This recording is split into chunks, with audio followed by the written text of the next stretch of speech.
முஸ்லீம் என்பதற்காகவே நிறை மாத கர்ப்பிணிக்கு வந்து நான் ட்ரீட்மெண்ட் எடுக்க மாட்டேன்னு சொல்லிட்டு ஒரு டாக்டர் சொல்லியிருக்காங்க.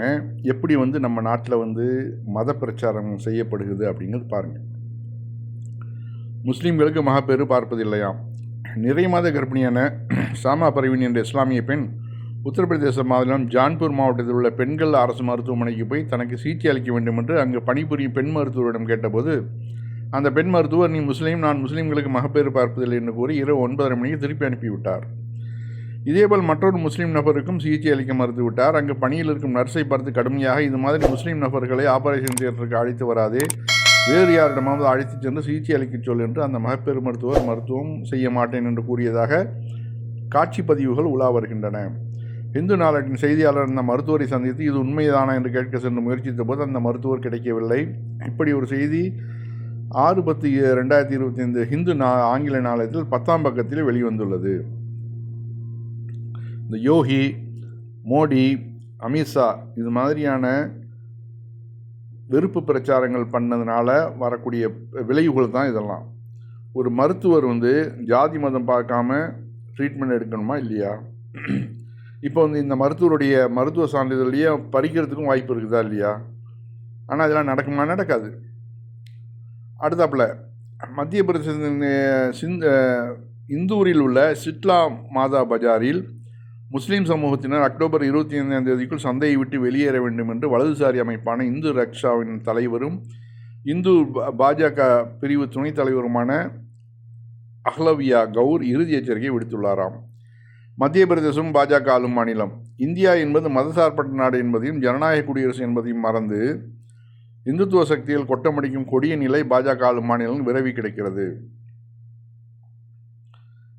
நாம் 21ஆம் நூற்றாண்டில் வாழ்கிறோமா? வெறுப்பு அரசியல் இப்படி சிறிதும் கூச்சநாச்சமின்றி நடத்துவதான இந்துத்துவா.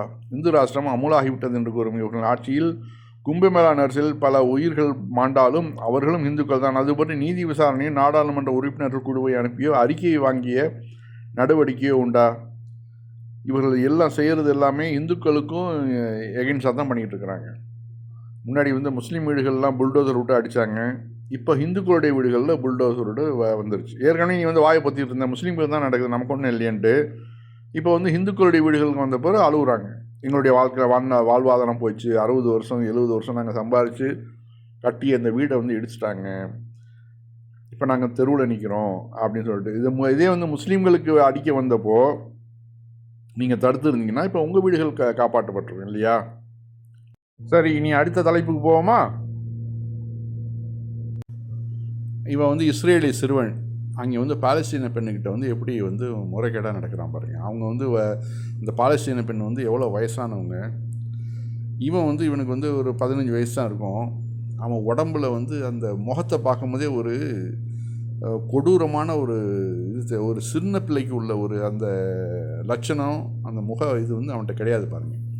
ஏன்னா ஆரம்பத்துலேருந்தே வந்து தவறுலேயே வளர்க்கப்பட்டவனுங்க. ஏன்னா நாடு பிடிச்சி அந்த நாட்டுக்கு உண்டகத்துக்கு ரெண்டகம் பண்ணுற மாதிரி அந்த பாலஸ்தீனர்கள் இடம் கொடுத்ததுக்காக அவர்களை விரட்டி விட்டு இன்றைக்கி அவர்கள் அந்த நாட்டில் இருக்கக்கூடாது அப்படின்னு சொல்லிட்டு இவனுங்க வந்து பண்ணுற அட்டகாசம் இருக்குது. இன்றைக்கி வந்து நம்ம பார்க்குறோம். அதாவது மிலிட்ரியிலேருந்து கும்பலாக வெளியே வராங்க, நாங்கள் வந்து போரிட மாட்டோம் அப்படின்னு சொல்லிட்டு. மிலிட்ரியில் ஆள் பற்றாக்குறை நிறையா இருக்குது. அதில் வேறு அந்த யூதர்கள்லேயே மேல் ஜாதின்னு ஒரு குரூப் இருக்கானுங்க. அதாவது இங்கேயே எப்படி இப்போ நம்ம பிராமணர்களே அதுலேயும் மேல் ஜாதினா இருக்குல்ல, அது மாதிரி இப்போ இந்த யூதர்கள்ட்லேயும் அவனுகிட்டையும் ஒரு மேல் ஜாதி இருக்குது. அவனெல்லாம் வந்து மிலிட்ரியில் வந்து கலந்துக்க மாட்டானுங்க.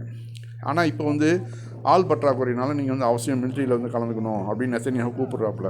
அவன்லாம் ஒருத்தனை வரமாட்டேன்னு இங்கே பயங்கர போராட்டம் நடக்குது. நெத்தனியாகு வந்து பதவி விலகுன்னு சொல்லிவிட்டு அங்கே வந்து மிகப்பெரிய போராட்டங்கள்லாம் நடக்குது. பொருளாதாரத்தில் ரொம்பவும் கீழே போயிட்டானுங்க. இப்போ அமெரிக்காவும் இன்னும் கொஞ்சம் நாளில் நாங்கள் தரமாட்டோம், எந்த உதவியும் தரமாட்டோம் அப்படின்ட்டான். ஏன்டா அவன் வந்து அதிகமாக வந்து அரபு நாடுகளை பாய்ச்சிக்கிட்டு அவனும் காலத்தள்ள முடியாது. ஏன்னா இப்போ ஒரு பாகிஸ்தான்கிட்ட ஒரு டீல் பண்ணியிருக்காங்களா சவுதி அரேபியா, அது வேறு ஒரு பெரிய பிரச்சனை, தலைவலி அவனுக்கு. இப்போ நைஸாக அங்கே போயிட்டான்னாக்க ஈரானு, பாகிஸ்தானு, ரஷ்யா இப்படி போயிட்டாக்க நம்ம கதி அதோ கதி தரான்னு சொல்லிட்டு அவன் ரொம்பவும் வருத்தப்பட்டுருக்கிறான். அதனால் இப்போ வந்து இவன் பாருங்கள் என்ன ஒரு துணிச்சலோட வந்து அந்த மண்ணின் மைந்தனை வந்து இவன் வந்து வந்தேரி, இந்த யூதன் இருக்கான இவன் வந்தேரி. அவன் வந்து அந்த பெண்ணுக்கிட்ட கையை நீட்டி நீட்டி, ஒரு வயசானவங்கிற ஒரு மரியாதை கூட இல்லை. அவங்களுக்கு ஒரு 60-70 வயசு இருக்கும் அந்த பெண்ணுக்கு. இவனுக்கு 15-20 வயசு தான் இருக்கும். இந்த நாய் வந்து அந்த அந்த லேடியை வந்து கையை நீட்டி நீட்டி பேசுகிறான். எஸ்குத்து எஸ்கு, வாயப்புத்து அப்படிங்கிறான். எந்த அளவு இவர்களுடைய மைண்ட் செட்டு மாறி இருக்குதுங்கிறதுக்கு இதெல்லாம் ஒரு எக்ஸாம்பிள். கண்டிப்பாக இதெல்லாம் வந்து ரொம்ப நாளைக்கு நீடிக்காது. கூடிய சீக்கிரம் இஸ்ரேலுங்கிற ஒரு நாடே இல்லாமல் போகும்போது உலக மேப்லேருந்து. அதுக்கு தான் இவனு வந்து இந்த ஆட்டம் ஆடுறானுங்க. அந்த தலையில் தொப்பியும் அவனுக்கு இருக்கும். தொப்பி யாருடைய கலாச்சாரங்கிறது இப்போ நல்லா தெரியும். அதாவது மேக்சிமம் 90% அவனுக்கு தலையில் தொப்பி இருக்கும். அதுதான் நம்ம முஸ்லீம்களும் அங்கேருந்து கடை வாங்கிக்கிட்டாங்க இந்த தொப்பியை. ஹதீஸுகள்லாம் வந்து உங்களுக்கு தொப்பிங்கிற வார்த்தையே கிடையாது, தொப்பி போட்டவங்க எந்த ஒரு கட்டாயமும் கிடையாது. அது நல்லா தெரிஞ்சுக்கணும் நம்ம. சரி, இனி அடுத்த தலைப்புக்கு போவோமா? பங்களாதேஷில் வந்து அருணா ராணிங்கிற ஒரு பெண் வந்து காலையில் நடைப்பயிற்சி போயிருக்கிறாங்க. அங்கே போகிற டயத்தில்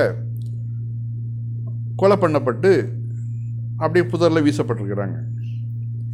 இதை உடனே நம்ம ஊர் சங்கிகள்லாம் எல்லாம் சேர்ந்துட்டு, அருணா ராணி வந்து பாருங்கள், பங்களாதேஷில் நம்மளுடைய ஹிந்து பெஹன், நம்ம ஹிந்து தங்கச்சி போயிட்டா, முஸ்லீம்கள் வந்து கொன்னுட்டாங்க, அதாவது சிறுபான்மையினருக்கு பாதுகாப்பு இல்லை அப்படின்னு சொல்லிட்டு ஒரே கூக்குரல். கடைசியில் அங்கே வந்து போலீஸ் இன்வெஸ்டிகேஷன்லாம் பண்ணி யாருடான்னு பார்த்தாக்க, காலையில் நடைபயிற்சி போயிட்டுருக்கிறப்ப குமார், அதாவது தபஸ் குமார் தாஸ் அப்படிங்கிறவன் வந்து அவங்கள்ட்ட தவறாக நடக்க முயற்சி பண்ணியிருக்கிறான். அப்போ அந்த பொண்ணு வந்து தட்டியிருக்கிறாப்புல, என்கிட்டலாம் இந்த மாதிரிலாம் வச்சுக்காத அப்படின்னு சொல்லிட்டு. உடனே அவன் என்ன பண்ணியிருக்கான், கழுத்தை நெரிச்சு, காலையில் யாரும் அதிகமாக இருக்க மாட்டாங்கல்ல, கொலை பண்ணிட்டான். இதை வந்து எப்படி வந்து ட்விஸ்ட் பண்ணி விட்றாங்கன்னு பாருங்கள். அந்த செய்தி வந்ததை கூட தமிழ் படுத்தியிருக்காங்க, அதை பாருங்கள். சம்பவம் பற்றிய செய்தி அறிக்கையில் புகைப்படித்து தலைகீழ் படத்தேடலை மேற்கொண்டோம். அக்டோபர் 11, 2025 அன்று சலங்கா இஸ்லாமிய உயர்நிலைப் பள்ளிக்கு அருகிலுள்ள சிராஞ்ச்கஞ்சில் உள்ள விவசாய நிலத்தில் ஒரு பெண்ணின் உடல் கண்டெடுக்கப்பட்டதை உறுதிப்படுத்தும் பல செய்தி அறிக்கைகள் வங்களாதேசத்தில் நாங்கள் கண்டோம். பாதிக்கப்பட்டவர் 45 வயதுடைய அன்னா ராணி தாஸ் என்று அறிக்கைகள் அடையாளம் கண்டன. பின்னர் பெங்காலி மொழியில் தொடர்புடைய முக்கிய வார்த்தைகளை தேடியதில் அக்டோபர் 14, 2025 அன்று அஸ்கர் பத்ரிகாவால் வெளியிடப்பட்ட செய்தி அறிக்கையை கண்டறிந்தோம். அதில் தாஸ் அவளை பாலியல் ரீதியாக தூண்டிய பிறகு கழுத்தை நிறுத்தி கொல்லப்பட்டதாக குறிப்பிடப்பட்டுள்ளது. சலங்கா காவல் நிலைய பொறுப்பதிகாரி ஹுமாயூன் கபீர் குற்றம் சாட்டப்பட்ட தபஸ்குமார் தாஸை கைது செய்ததாக அஸ்கர் பத்திரிகாவுடன் உறுதிப்படுத்தினார். அவர் அக்டோபர் 13, 2025 அன்று கொலைக்கு ஒப்புக்கொண்டு நீதிமன்றத்தில் ஒப்புதல் வாக்குமூலம் அளித்தார். 2 வங்காளதேச காவல்துறையினர் அறிக்கை வைரலாகும் வகுப்பாத கூட்டு தொடர்பாக வங்களாதேச காவல்துறையின் அதிகாரப்பூர்வ ஃபேஸ்புக் பக்கத்தில் ஒரு விளக்கத்தையும் நாங்கள் கண்டோம். காவல்துறை அறிக்கையில் குற்றம் சாட்டப்பட்ட தபஸ்குமார் தாஸ் அந்த பெண்ணை தடவினார் என்றும், உதவி கேட்டு அந்த பெண் கத்திய போது வாக்குவாதம் ஏற்பட்ட போது அவர் தொண்டையை பிடித்து கொண்டு விட்டு சம்பவ இடத்தில் தப்பிச் சென்றார் என்றும் கூறப்பட்டுள்ளது. விஷயம் எப்படி இருக்க, இவங்க வந்து நீலி கண்ணீர் ஒடிக்கிறாங்க பார்த்தீங்களா, நம்ம ஊர் சங்கிகள்லாம். ஹத்ராஸில் ஒவ்வொரு மாநிலத்திலையும் பெண்கள் வந்து கொடுமைப்படுத்தப்படுறாங்க, கற்பழிக்க இங்கே வந்து கொல்லப்படுறாங்க. அதெல்லாம் பற்றி இவனுக்கு கவலை இல்லை. வங்களாதேசத்துலேயும் பாகிஸ்தானே ஒரு ஹிந்து பாதிக்கப்பட்ட உடனே இவனு வந்து அப்படியே குதிச்சு எழுவாங்க, பார்த்தீங்களா முஸ்லீம்கள் பெரும்பான்மையிட்டால் இப்படி தான் அப்படின்னு சொல்லிட்டு. உண்மையிலேயே அந்த நிகழ்ச்சி வந்து எப்படிங்கிறத இப்போ நம்ம பார்த்தோம். ஒரு ஹிந்து பெண்ணை வந்து